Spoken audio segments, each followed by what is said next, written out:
In 1867, a trail cook named Charles Goodnight bolted a wooden box to the back of an army wagon and changed American history. That box held the beans, bacon, and coffee that would feed cowboys across 2,000 miles of dust and danger. Today, most people think cowboys ate steaks every night under the stars. The truth is stranger. Number 14 on this list was so revolting that Eastern journalists called it barbaric, yet it kept more men alive than any other dish on the frontier. Number 3 contains an ingredient that modern chefs are only now rediscovering. These 25 meals were so practical that Hollywood spent decades replacing them with prettier fiction. Real cowboys ate things that would make a modern American push away from the table. Hit that subscribe button and let us count down the 25 forgotten meals that actually fueled the cowboy era. Number 25, hardtack. Before refrigeration, before canning became cheap, hardtack kept men alive across the frontier. These dense squares of flour and water were baked until every drop of moisture vanished. They could survive years in a saddlebag without spoiling. Army quartermasters issued them at a rate of 9 crackers per day during the Civil War.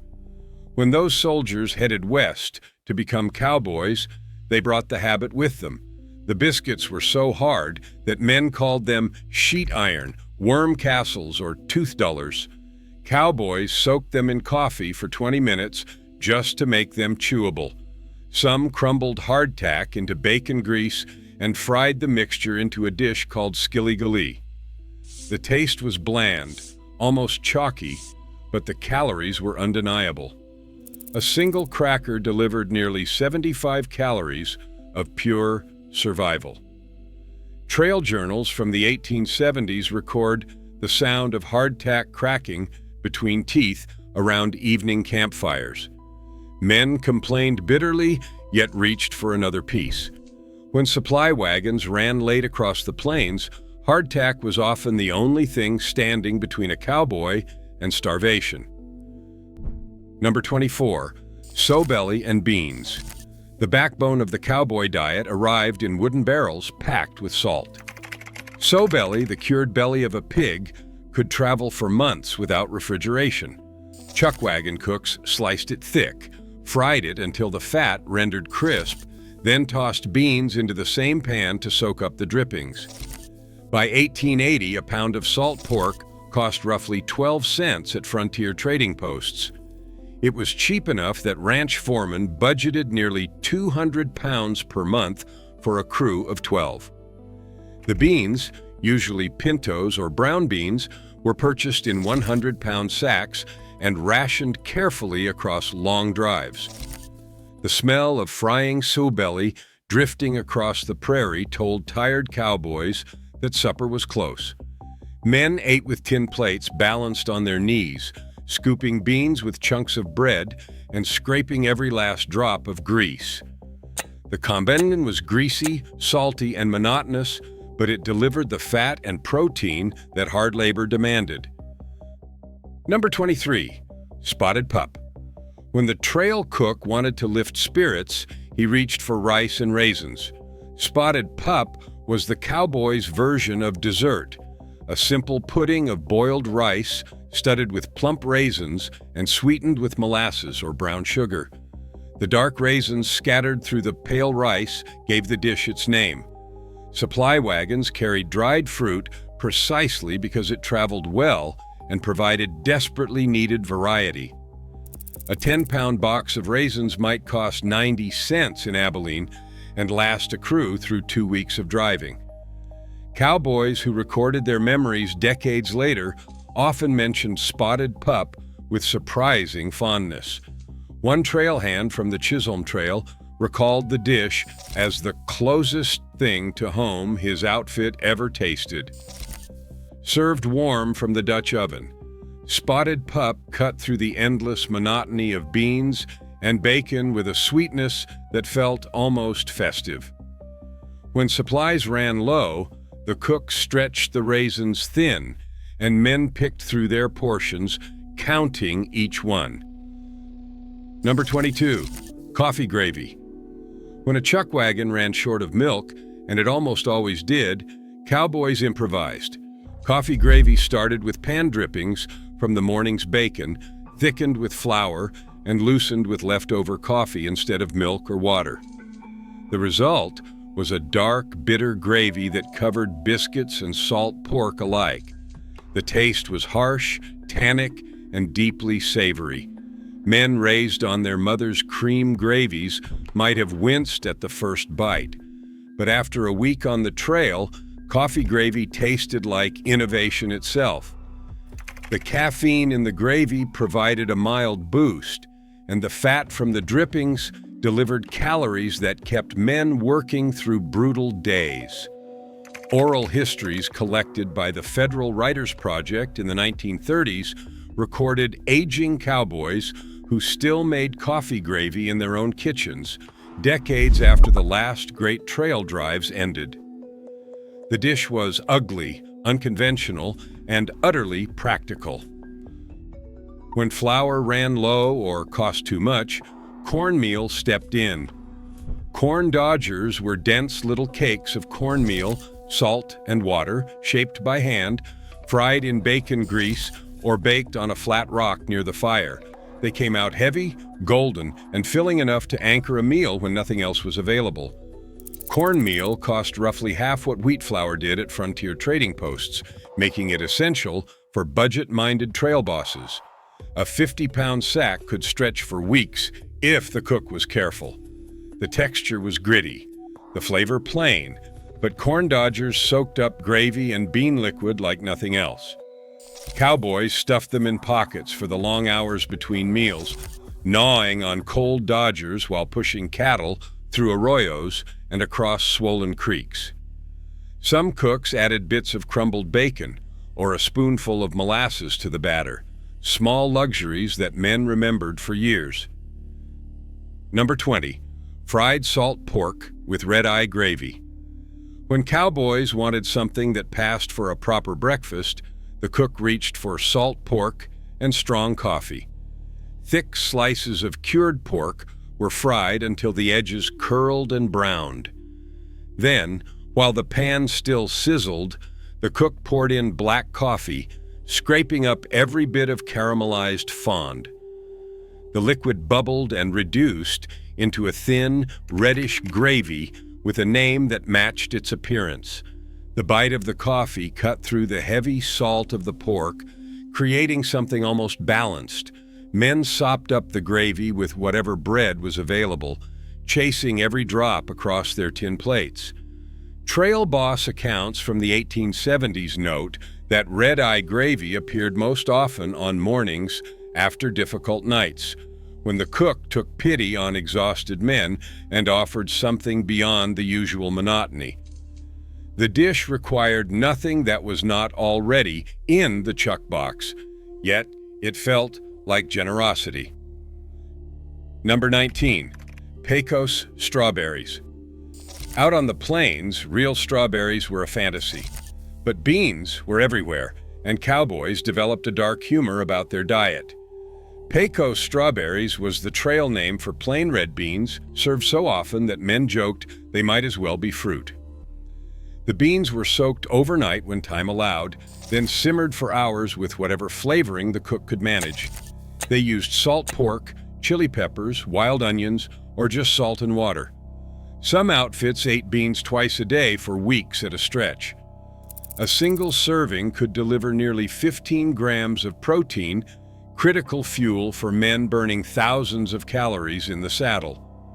Diaries from the Goodnight-loving trail record cowboys eating beans with every meal for 30 consecutive days.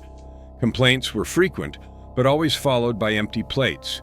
Beans sustained the cattle industry, one humble serving at a time.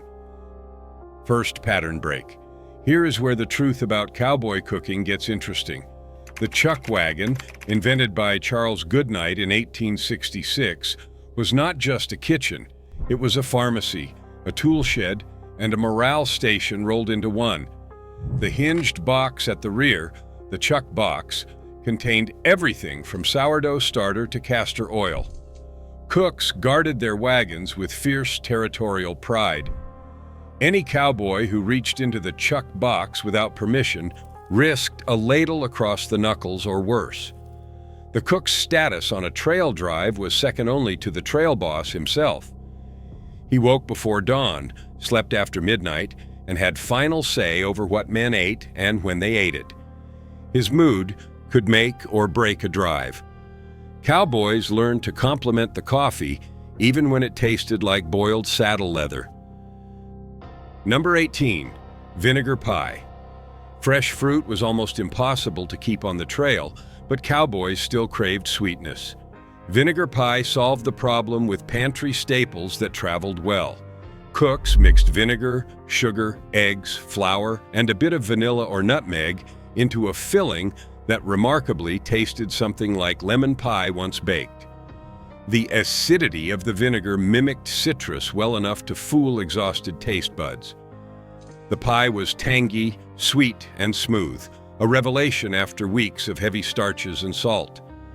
Ranch wives baked vinegar pies through the Depression era and beyond, but the dish traces its roots to the ingenuity of frontier cooks who could not let something as minor as missing lemons stand between their crew and dessert. Cowboys who tasted it once requested it for weeks afterward. Number 17, prairie oysters. This dish separated the true West from its Eastern imagination. Prairie oysters were not shellfish, they were calf testicles, harvested during spring roundups when young bulls were castrated to make them easier to handle. A skilled cook would peel away the outer membrane, slice the delicate meat thin, dredge it in flour, and fry it fast in hot lard until golden.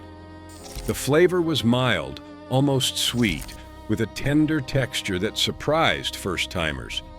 Cowboys considered them a seasonal delicacy, available only during branding season when the work was hardest and the reward most needed.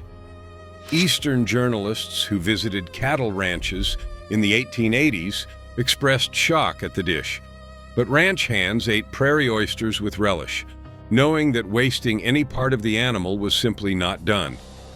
Modern Rocky Mountain oyster festivals continue the tradition, though few participants know the dish was once a necessity, not a novelty. Number 16, sourdough biscuits. The sourdough starter was the most valuable item in any chuck wagon. Cooks guarded their crocks of fermented flour and water with almost religious devotion, keeping them warm against their bodies on cold nights to prevent the wild yeast from dying. Each morning, the cook would pull a portion of starter, mix it with flour, lard, and a pinch of baking soda, then bake the biscuits in a Dutch oven buried in coals. The result was tangy, flaky, and vastly superior to anything made with commercial yeast.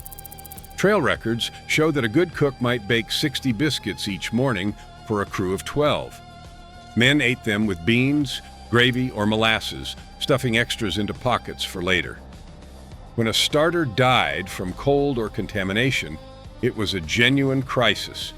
Some starters traveled thousands of miles across dozens of drives, passed from cook to cook like living heirlooms.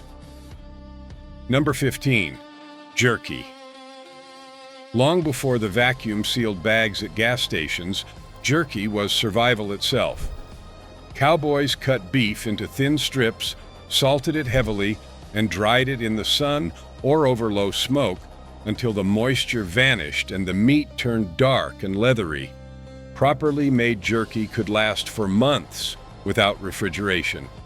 Trail hands stuffed strips into saddlebags for the long hours between meals, chewing slowly to extract every bit of flavor and nutrition.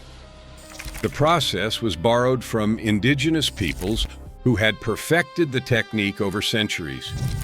Pemmican, a mixture of dried meat and fat, represented the pinnacle of preserved protein, but plain jerky remained the everyday staple. A pound of dried meat could sustain a man through a full day's ride when nothing else was available. Number 14. Son of a gun stew. Here is the dish that shocked Eastern visitors and sustained Western cowboys.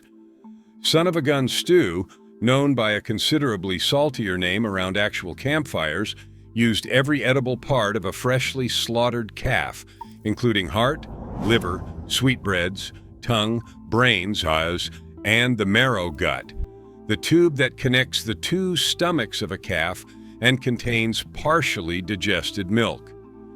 The marrow gut gave the stew its distinctive richness, a creamy, almost sweet quality that no other ingredient could replicate. Cooks simmered the organs with onions, chili peppers, and whatever vegetables were available until the mixture thickened into something deeply flavorful. Cowboys considered son of a gun stew a celebration, prepared only when fresh beef was available, usually after an animal was injured and had to be slaughtered. The dish wasted nothing, honored the animal, and fed the crew with nutrition that beans alone could not provide. It was practical, respectful, and utterly essential. Second pattern break. Here is what modern nutrition science confirms. Cowboys eating son of a gun stew were consuming organ meats that delivered concentrated doses of vitamins A, B12, iron, and zinc, nutrients that kept men healthy through brutal physical labor. The instinct to eat the whole animal was not just economical, it was biologically sound. Researchers studying traditional diets now recognize that nose-to-tail eating provided nutritional completeness that muscle meat alone cannot match. Our great-great-grandfathers knew this without laboratories or studies.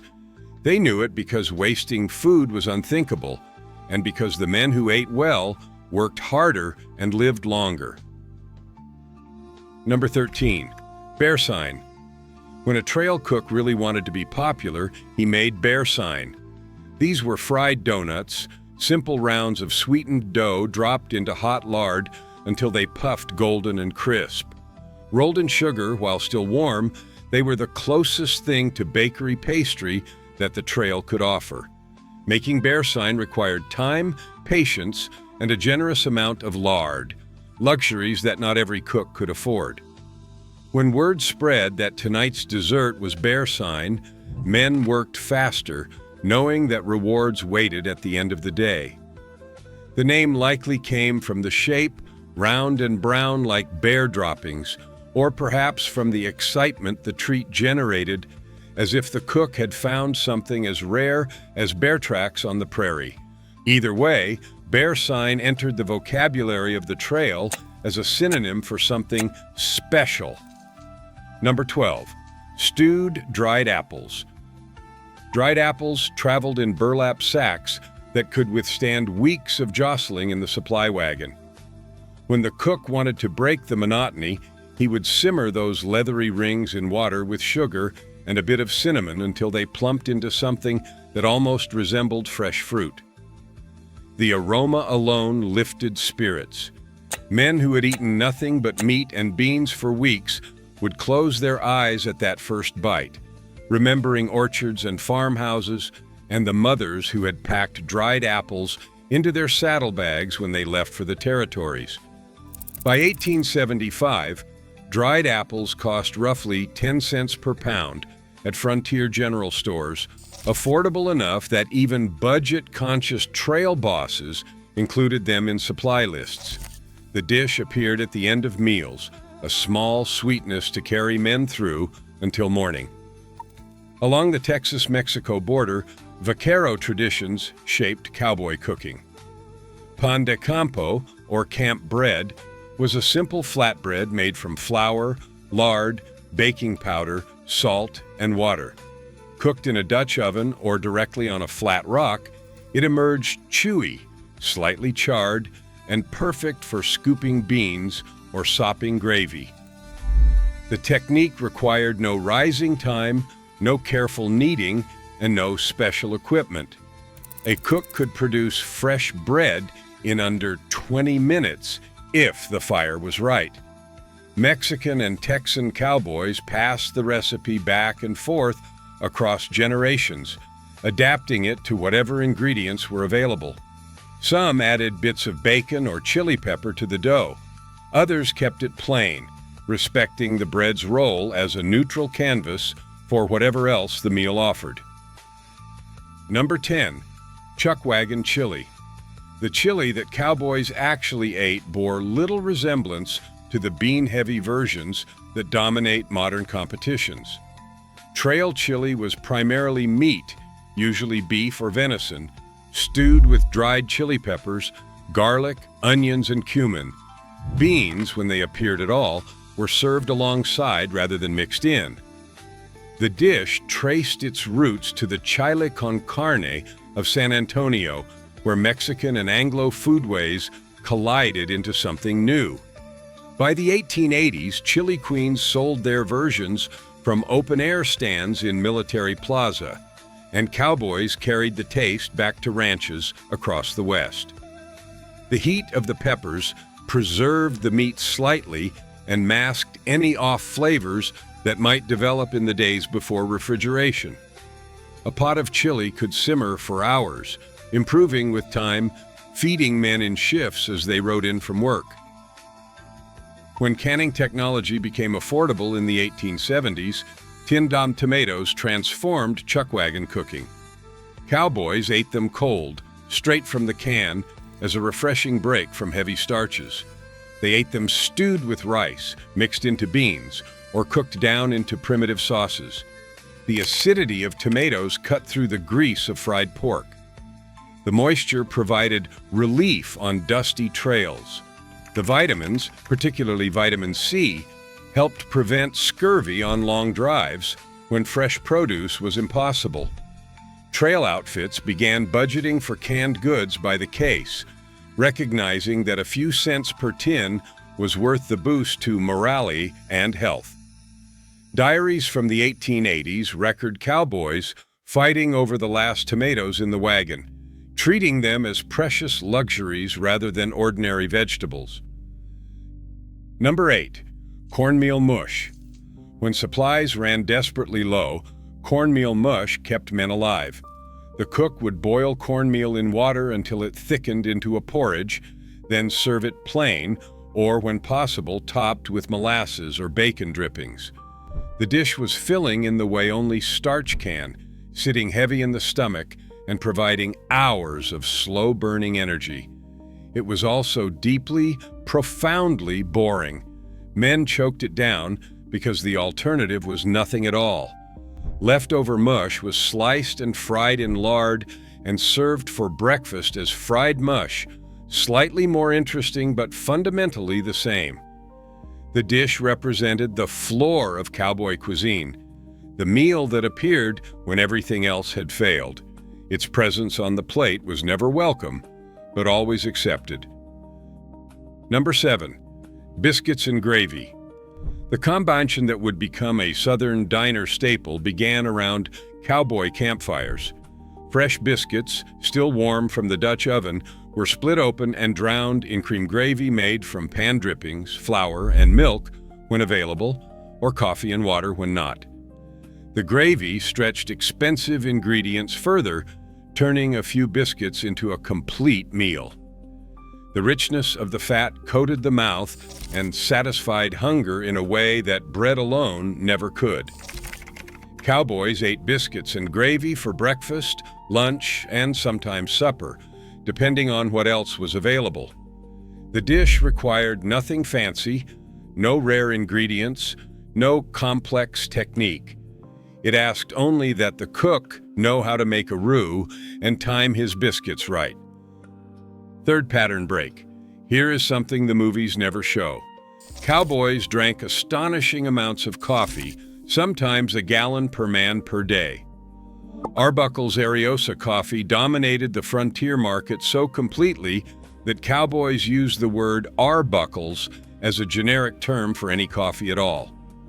The beans came pre-roasted and coated in an egg and sugar glaze that sealed in freshness. Each package contained a peppermint stick, and the cowboy who agreed to grind the beans for the cook got to keep the candy. Men volunteered eagerly, even after long days in the saddle, just for that small sweetness. Coffee was not optional. It was medicine, morale, and ritual combined. The first pot went on the fire before dawn, and the last pot stayed warm until the night guard rode out. A cowboy without coffee was a cowboy who might not make it through the day. Number 6. Fried calf brains. Like prairie oysters, calf brains appeared during roundup season when fresh organs were available. The cook would soak the brains in salted water to firm them, then slice and fry them in butter or lard until golden. The texture was creamy, almost custard-like, with a mild flavor that took well to seasoning. Cowboys ate them scrambled with eggs or served alongside biscuits as a protein-rich breakfast. Modern diners might flinch, but frontier cowboys viewed brains as a delicacy, far more interesting than another plate of beans. The dish disappeared not from lack of demand, but from changes in meat processing that made such organs harder to obtain. What was once a campfire treat became, over generations, almost completely forgotten. Molasses was the liquid gold of the chuck wagon, a sweetener that traveled well, lasted forever, and improved almost everything it touched. Cowboys poured it over biscuits, stirred it into coffee, mixed it with beans, and drizzled it across cornmeal mush to make the blend palatable. A gallon of sorghum molasses cost roughly 40 cents at frontier prices, cheap enough to buy in quantity. The dark, rich sweetness provided quick energy and, critically, made monotonous food more bearable.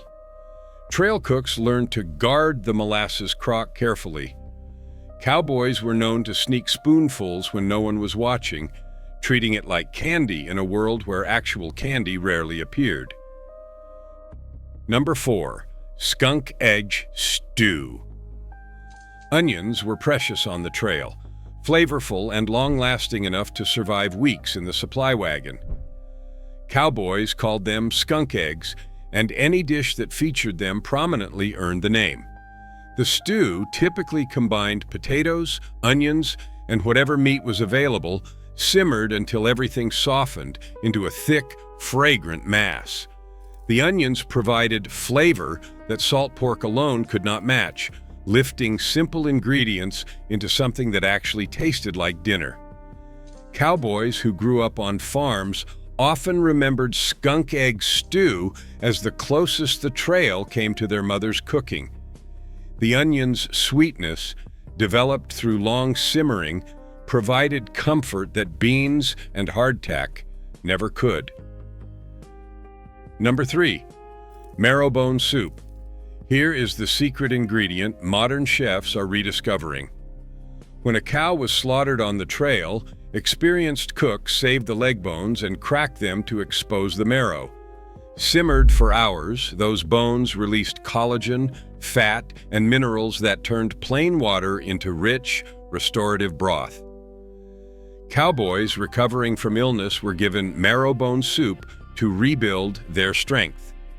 Men who had pushed too hard, ridden too far, or gone too long without proper food found healing in that simple bowl. The technique was borrowed from indigenous cooking traditions and from the bone broth that had sustained humans for millennia. What we now sell as a premium health product was once the everyday practice of cowboy cooks who understood, without scientific explanation, that bones contained something powerful. Number 2. Hangtown Fry. Born in the California Gold Rush and spread by miners who became cowboys, Hangtown Fry was the most extravagant dish the frontier could offer. Fried oysters, bacon, and eggs were combined into a rich scramble, one that cost more than a working man's daily wage. The dish emerged in Placerville, California, which was nicknamed Hangtown for its frequent executions. Legend held that a miner who struck it rich demanded the most expensive breakfast possible, and the cook combined the three priciest ingredients available. Cowboys who passed through California brought the recipe east, preparing simplified versions when canned oysters appeared in supply wagons. The dish represented aspiration, a taste of wealth and comfort in a life defined by hard work and simple food. In the end, the most important cowboy meal was not a dish at all. It was coffee and whatever you got. When the beans ran out, there was cornmeal. When the cornmeal ran out, there was hardtack. When even hardtack failed, there was coffee, hot and bitter and strong enough to make a man believe he could ride another day. This was not cuisine. It was survival, elevated to an art form. The cowboys who built the American West did not eat well by modern standards, but they ate smart, and that made all the difference. Which of these would you try? Drop your answer in the comments. I want to know if anyone is brave enough to attempt son-of-a-gun stew, or if you are sticking with spotted pup. And if your family ever worked cattle, ask what stories survived. You might be surprised what recipes are still waiting to be remembered.